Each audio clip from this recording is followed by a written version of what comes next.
everybody. So today also I am going to make this discussion live session on watershed management, what we mean by watershed management, then how groundwater depletion, surface runoff are related, how those issues are given rise. Now, for that, I would like to make some diagrammatic description first of all from books.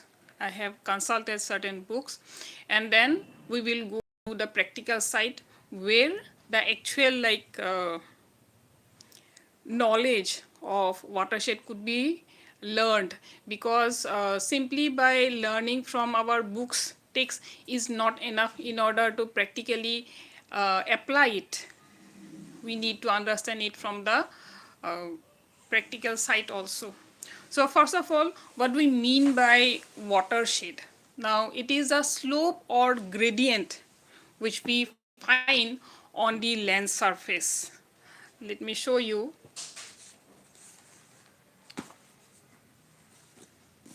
certain diagrams which will make it relevant, more relevant. So here we can see that there are elevated land, and then the plain area, and below that land surface we have got permeable and semi-permeable rock layers.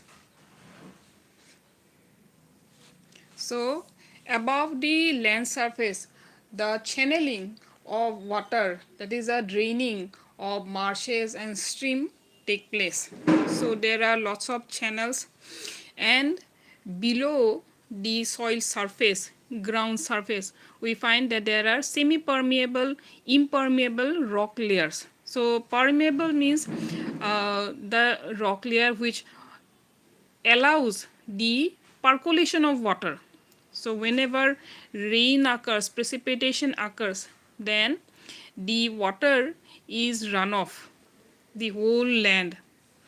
The water runoffs, and the soil, it allows the water to percolate inside and then go deep under the soil, and it remains here as a groundwater. Now groundwater is possible between the less permeable rock layer and the permeable rock layers, because if the rock layer is less permeable, it will not allow the water to still go deeper into the soil layers, but it will store the water here. Rainwater is stored as groundwater. So whenever rain occurs, then infiltration takes place, percolation of water takes place at various land surfaces. And in this process, there is another example that the roots of plant, it helps. So suppose we have got a tree over here or grasses. So whenever rain will occur, then the roots actually help the water to go deeper into the soil. Any kind of ecosystem, we will find the water goes deeper with the help of roots of plant. So let me show you with another diagram. So here again we can see that the clouds, it will rain, then the water goes, either it is collected in ponds, then rivers, oceans, or it goes still inside and gets collected as groundwater. So that is how groundwater is related with the rainwater. Now when we are talking about the watershed management, then watershed actually collects the water from the rain. Whenever rain occurs, then there is inflow of water and outflow of water. So this inflow and outflow has to be balanced, and whenever the inflow and outflow is imbalance, then we find that there is flooding, flood occurs.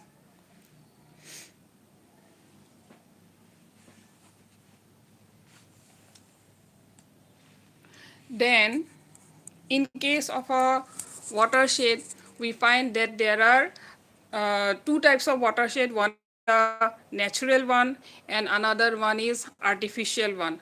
Artificial one, we can see here that some certain experiments of watersheds are made in order to create that slope or gradient, and these are the artificial watershed which drains the water. Rain will occur and the water will be drained down. So these are certain like management practices which is carried out by agriculturists, then forest manager, in order to manage with their land as well as the source of water, because water is very much needed for various activities of human beings. We cannot live without the source of water.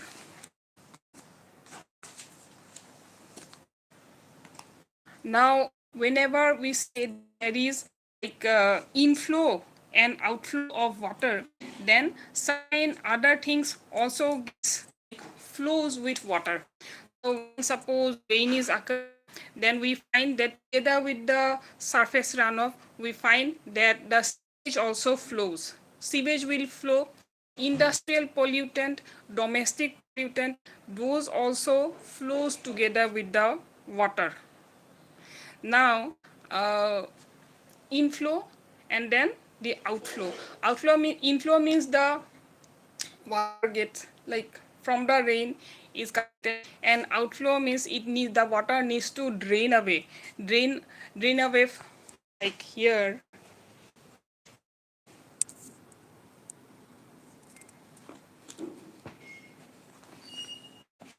This is the diagram that I could find. Actually there could be more diagrams, of course. So flow also needs to happen. Whatever rainwater is being drained, so that needs to outflow outside the ecosystem, otherwise it will block and floods occur. So this outflow is actually restricted by buildings, roads, any land surface which is covered by concrete, cement building, roads, and that restricts the groundwater. Why is that? Because whenever there is buildings, then we find that there is no tree roots, and whenever tree roots are not there, trees roots are there, then the percolation of water do not take place. So let us go now to the practical side, like where it could be shown. We actually have a stream, and it rain over here is not plain, it is a slope, there's a gradient, and here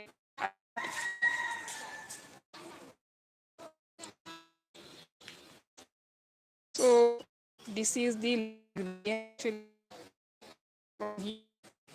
be visible. Water flows down this land.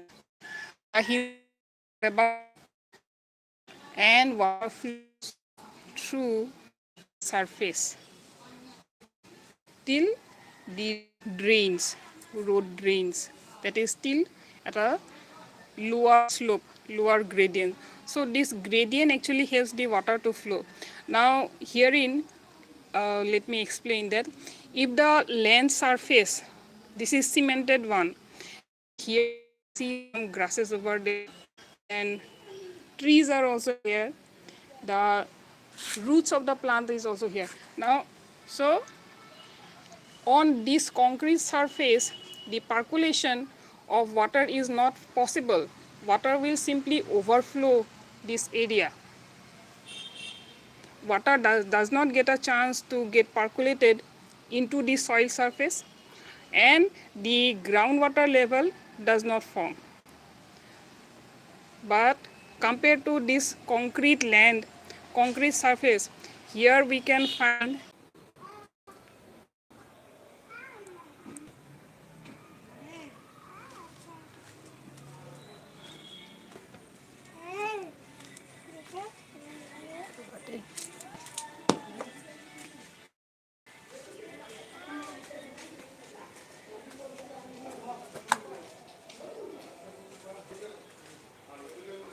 so this is the area, because our house is quite old and water percolation does happen.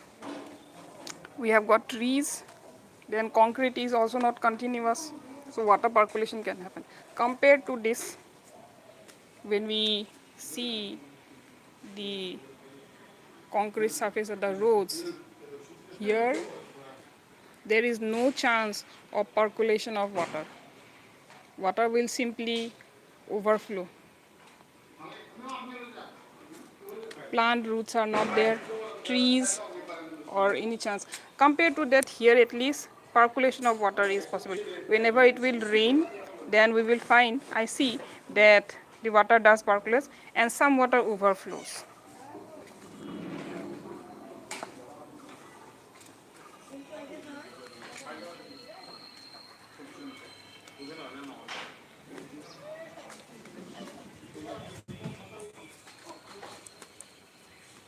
So that was about the watershed. What we mean by watershed: surface runoff, groundwater, groundwater depletion, flood. So these issues are not so easy to understand and make people aware of. That is a problem, that these things, environment is not taken seriously. Otherwise, these matters should have been there in priority, in focus. Surface runoff is not a very easy matter to deal with. Or in case of the agricultural runoff, there again the situation is different. Agricultural runoff give rise to eutrophication also. So since agricultural land is not here, today I am not making that video or discussion. Later on I will definitely make that how the runoff from agricultural land affects nearby places, the ecosystem. The stream is actually up hills, and it is not possible because earlier there used to be one way to go, but now it is little hard to reach the stream. During rainy days it is more visible. I will try to show that during rainy days how the hill stream, our stream, is like flowing, and the outflow of water, surface runoff also at the same time. Because only if people understand, then only they can make their decision correct. Otherwise, incorrect decisions could hamper the futures of not just one generation, but the whole generation of entire world. Okay, so thank you so much for joining me, and do have any if you have any queries or doubts that it is not well understood, then I would make another discussion, another video in order to discuss this matter, because these things, that environment is not a easy way to get rid of. Today we are facing problems of air pollution, water pollution. Later on we might face more problem like water scarcity, and at that time when there is very less groundwater, then rainwater harvesting has to be there. So in order to fully avoid, like totally avoid that situation, we can take steps today. At least that would like ameliorate the problem, the issue.